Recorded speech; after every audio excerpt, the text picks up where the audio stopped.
The latest MCU show, Secret Invasion, is now over, and the MCU will never be the same. Let's break down all the twists and turns from the show and how they're going to impact the Marvel Cinematic Universe going forward. Smash a freaking like on this video, and let's begin. Okay, so most of this video, I actually want to talk about actual things that happen in the show, how they're going to affect like the canon moving forward. But first, I just got to say, I think the biggest impact this show is going to have is on hurting how Marvel fans are going to look at the rest of the Disney Plus shows. Yes, I'm going to continue beating the drum of the fact that I think these MCU shows are really messing up the Marvel brand, hurting the experience for fans, and it's not worth it. I was already down on the Disney Plus shows, and Secret Invasion is really no different to me. And in fact, it seems like a lot of other fans are really starting to turn on these shows. The finale of Secret Invasion is the lowest Rotten Tomato rated episode in the history of Marvel television. And out of the top 5 worst rated episodes in the history of MCU shows, 4 of them are Secret Invasion episodes, and the show only had 6 episodes. And if you look online, you may have noticed a lot of people down on the show, didn't really like the show. And I just don't think Marvel can keep doing this. Like, even Loki season 2 now is probably going to get fewer viewers, and there's not going to be as much buzz because you just can't keep doing this. You can't keep giving us mid shows. It's like The Boy Who Cries Wolf. Now, I'm going to leave it there in the video. I did a whole stream earlier today, and I literally went crazy. I went off on Disney, the Marvel shows, what I think is going on with all that. You can check that stream out if you want. I do just want to say, though, it's like really impassioned. I swear a lot. So it's like a mature audience, TVMA, rated R, whatever you want to call it. It's not for kids. I am curious, though, if you guys feel the same way about Secret Invasion and the Marvel shows. Just let me know your thoughts about that in the comment section below. But now, getting into the actual impact on the MCU canon, I think the biggest thing that's going to come out of this show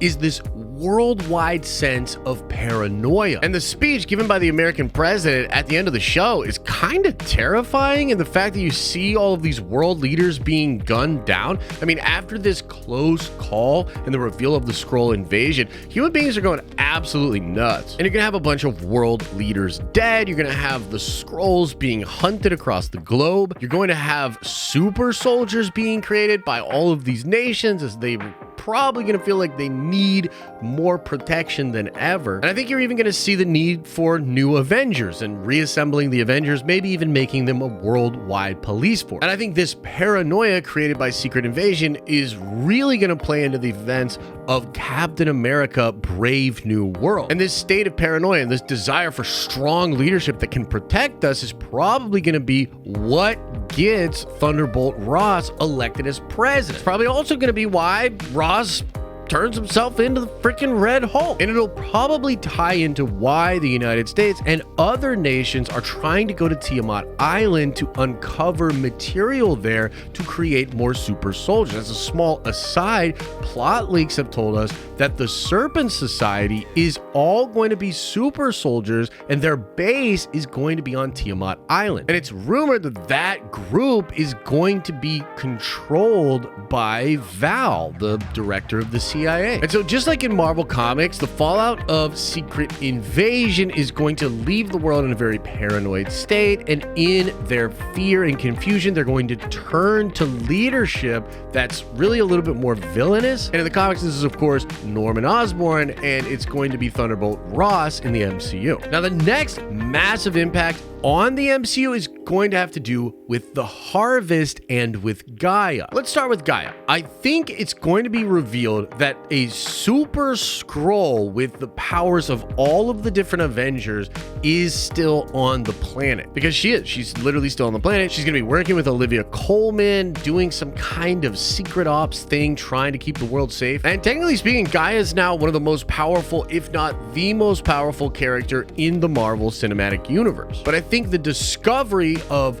what Gaia is able to do is going to drive a lot of the different nations on planet Earth to creating even more powerful super soldiers. In fact, I wouldn't be surprised if a version of the Harvest is actually used by Val to create the Century formula. And if you didn't know, the Sentry is a super soldier. The Sentry serum is given, or in some versions of the story, stolen by Sentry. He takes it and then he becomes the powerful warrior that he is. And we know that Sentry is going to be in Thunderbolts. It's rumored that he's going to be created by a serum that Val makes. And I think it just makes sense that the Harvest will play a role in that. Okay, but the last thing we really got to talk about here, and I think this is something that's on a lot of Marvel fans' minds, it has to do with War Machine. How long was Rhodey in that facility? How long was there a Skrull pretending to be James Rhodes out there in the MCU? Some people have speculated, since you see Rhodey in scrubs and he obviously can't walk at the end of Secret Invasion, that it's possible that all the way back to Civil War, when he was first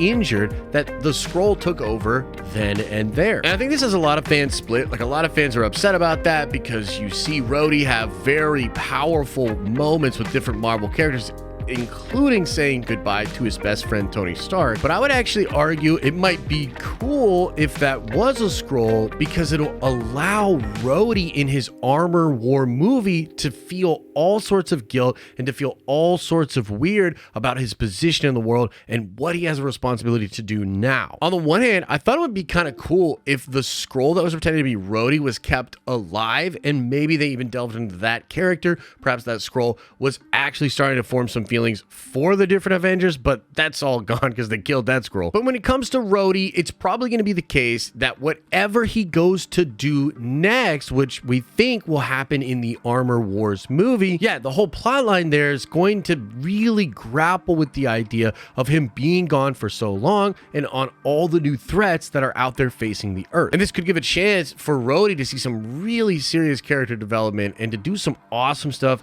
with Don Cheadle, because Don Cheadle is an absolutely incredible actor who I don't think has been necessarily underutilized in the MCU, but he hasn't been given a lot to do, and he hasn't really had super impactful emotional scenes. And with Marvel Studios taking Armor Wars from a Disney Plus show and turning it into a movie, there's big ideas could be explored there with a massive budget, and hopefully just way different than the actual Secret Invasion show. Like, a lot of people think you're gonna see Robert Downey Jr. come back for the Armor Wars movie, and that's one of the big reasons that they had to turn it into a movie. Or maybe they just realized that what they wanted to do with James Rhodes as a character, especially after this massive reveal in Secret Invasion, was so big in scale and scope that they needed the silver screen and the budget that comes with it. I expect to get some updates on that from Marvel Studios, maybe in some interviews, maybe even at a convention later this year or during some kind of presentation. But with the writer's strike and the actor's strike, I don't know, maybe it's just going to be a while before we get anything official as far as promotion